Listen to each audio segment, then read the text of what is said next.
এই ডিজিটাল নামাজ বাদ দেন। ডিজিটাল নামাজ কি? মানে রুকু করলে সেজদা পাওয়া যায় না, সেজদা করলে আবার পরের আবার তাকবীর তাহরিমা পাওয়া যায় না, মানে তাশাহুদ পড়লে দরুদ পাই না, দরুদ পড়লে আবার কি পাই না, মানে আমি মিলাতে পারি না, মনে হয় দৌড়ের উপর আছি। ইমাম সাহেব দৌড়ের উপর রাখছে আমাদেরকে। তো এইসব ডিজিটাল নামাজ ত্যাগ করেন, রিল্যাক্সে নামাজ পড়েন, ঠান্ডা মাথা, রিল্যাক্স। আপনি যে কয়টা সূরা জানেন বারবার রিপিট করতে থাকেন এবং সূরাগুলোর অর্থগুলোর দিকে ফোকাস করেন।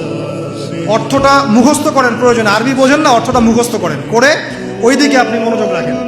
আর প্রত্যেক রাকাতে একই সূরা পড়বেন না, তাহলে নামাজটা কিন্তু স্বাধীন হয়ে যাবে। সূরা চেঞ্জ করবেন, দেখবেন আপনার মাথাটা বিজি থাকবে, নামাজে মনোযোগ বাড়বে ইনশাআল্লাহ। এটা টিপস। আর কি করবেন? যতক্ষণ মনোযোগ আসে নাই নামাজে থাকেন।